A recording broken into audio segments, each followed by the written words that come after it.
नमस्कार, मैं हूं श्रवण गुप्ता और आप देख रहे हैं भारत एक्स फैक्टर। उत्तर प्रदेश में उपचुनाव होने हैं 10 सीटों के लिए। अभी तारीख का ऐलान नहीं हुआ है, लेकिन उसे लेकर सरगर्मियां बहुत तेज हैं। क्या होगा इस बार में, तो ऐसे ही बात करने के लिए अपने एक साथी से के घर में आया हूं। तो विपिन भाई, क्या आपको लग रहा है? यूपी का चुनाव बड़ा महत्वपूर्ण है सर। 10 सीटों का चुनाव हो रहा है और अमूमन इन सीटों पर अगर हम जिस तरह का पिछली बार में लोकसभा इलेक्शन हुआ उस रन को देखें तो समाजवादी पार्टी और कांग्रेस का जो अलायंस है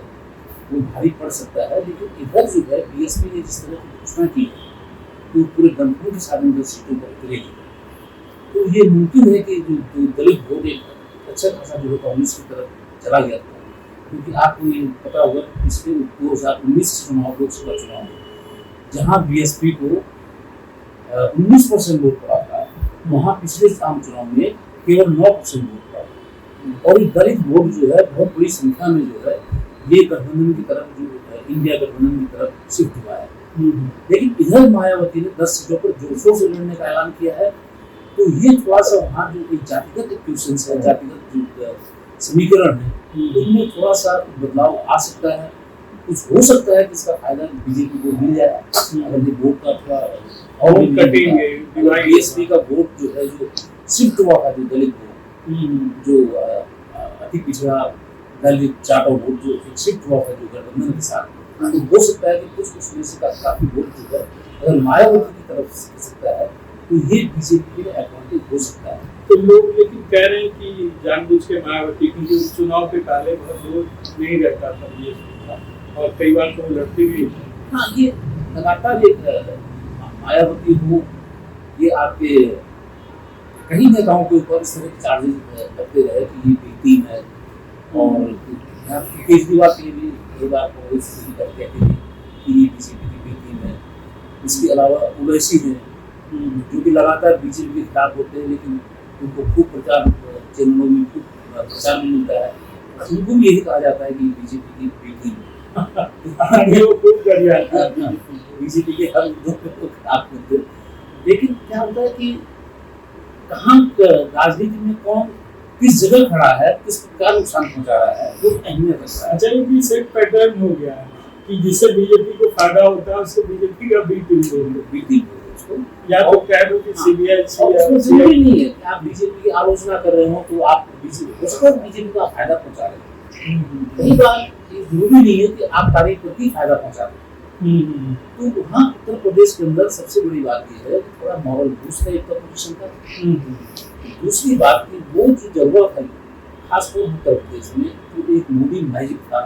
वो बनारस और अयोध्या में वहाँ नहीं चल पाया। वहाँ नहीं चल पाया। राजनाथ सिंह मुश्किल से बड़ी मुश्किल हो गई थी लखनऊ में। तो पहली बात ये हुआ सियाओं का बहुमत का वोट जो है वो बीजेपी को नहीं गया। लखनऊ में अमूमन नहीं है। ये माना जाता है कि सिया मुसलमानों का एक अच्छा खासा वोट वो भारतीय जनता पार्टी को जाता है। लेकिन इस बार बताते हैं कि उनमें से मुसलमानों को कोई न महिलाओं ने वोट दिया न सियाओं ने वोट दिया और एक मुफ्त होकर उन्होंने गठबंधन को वोट दिया है, इंडिया गठबंधन। तो इन 10 सीटों में ये जरूर साबित होगा कि क्या बीजेपी ने अपना हिंदू एजेंडा नहीं छोड़ा है। तो अब जो है हम दिखाएंगे कि नहीं ये छलावा था, कांग्रेस झूठ बोली, तो इसीलिए मुझे लगता है कि ऐसा नहीं है इस बार। मतलब है सब खासकर मिलके जो अयोध्या में आता है ये मुद्दा जो है, या किसी ने कहा कि हमें 1 लाख रुपए देंगे, किसी ने कहा हमने वादा किया, किसी ने वो वादा किया। संविधान खतरे में है। ये थोड़ा सरलीकरण हो जाता है जब एक मुद्दे को लेकर सोचते हैं कि इस मुद्दे की मांग क्या है। होता ये है कि दोनों में एंटी इनकम्बेंसी होती है, अलग अलग सेक्शन में अलग अलग तरह से होती है। अभी की एक बड़ी फौज में जाना चाहते थे। हालांकि फौज में कोई जितने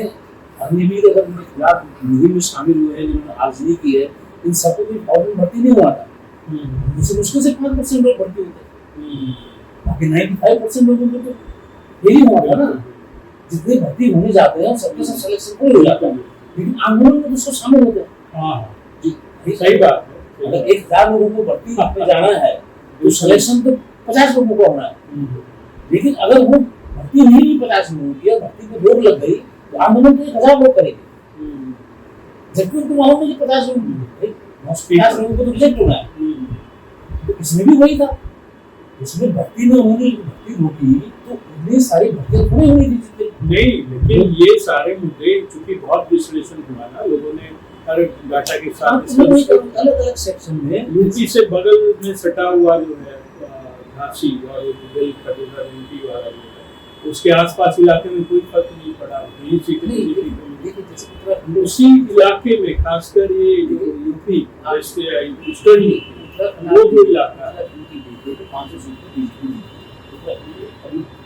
हाँ बिल्कुल।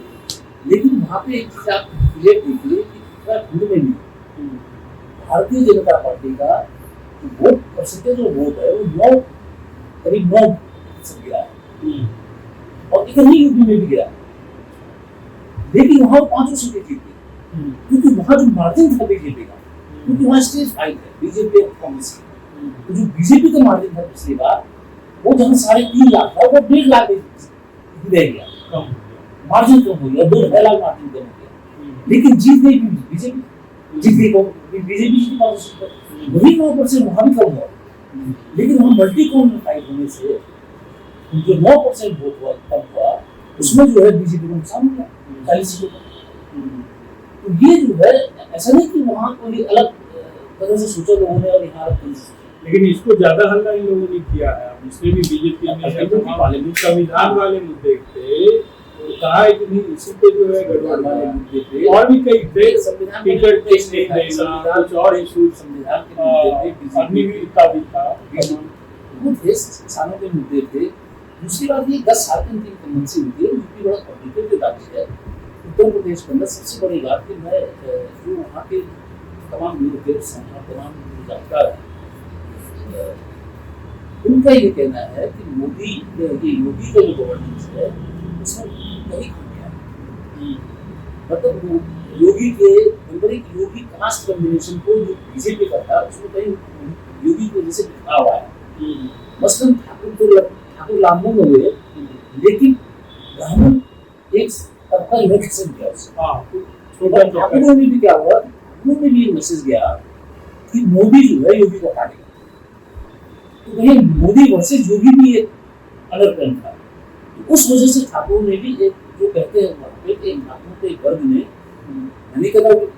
सामने विरोध किया हुआ, सारे ब्राह्मणों ने बीजेपी का विरोध किया, तो किस सीटें क्यों नहीं 136 सीटें तो जीते ना वो, बिना वोट के तो नहीं जीते, तो ऐसा नहीं हो सकता कि हर सेक्शन में जो है बीजेपी से अलग हो गया, सही बात। तो वो जो है एक सेक्शन जरूर ऐसा हुआ, ठाकुरों का एक सेक्शन, ब्राह्मणों का एक सेक्शन, उस तरह से कांग्रेस से उनको कोई खास दिक्कत नहीं थी। और सबसे बड़ी बात कि मुस्लिम्स जो है जिनमें तड़प है तो राष्ट्रीय स्तर पर बीजेपी का एक विकल्प हो, जो कि न समाजवादी पार्टी हो सकती है न कोई रीजनल पार्टी हो सकती है, तो उनको सेंट्रल में मुसलमानों को भी कांग्रेस चाहिए। अब मैं आपको एक उदाहरण दूंगा कि जिसको कि असम में जो सबसे ज्यादा वोट से लोकसभा में जीता वो 10.5 लाख से कांग्रेस का कैंडिडेट जीता, असम की एक सीट जिसको मिनी बांग्लादेश का कहा जाता है, वहाँ मुस्लिम्स की बहुत बड़ी संख्या है, लेकिन वहाँ 10.5 लाख वोट से जिस पार्टी को हराया वो यूनियन के मुस्लिम्स पार्टी तीसरी पार्टी उस पार्टी के कैंडिडेट को हराया। आप ये सोचिए कि वहाँ भी असम में भी मुस्लिम्स ने एक चूज होकर जो है नहीं, तो ये तो साफ हो गया कि मुसलमान मोदी के खिलाफ चाहे कुछ भी हो वो करता है, चाहे कोई हिंदू ही क्यों न खड़ा है मोदी के खिलाफ, तो मुसलमान मोदी को वोट देता है। ये तो अब साफ है, क्रिस्टल क्लियर है कि मोदी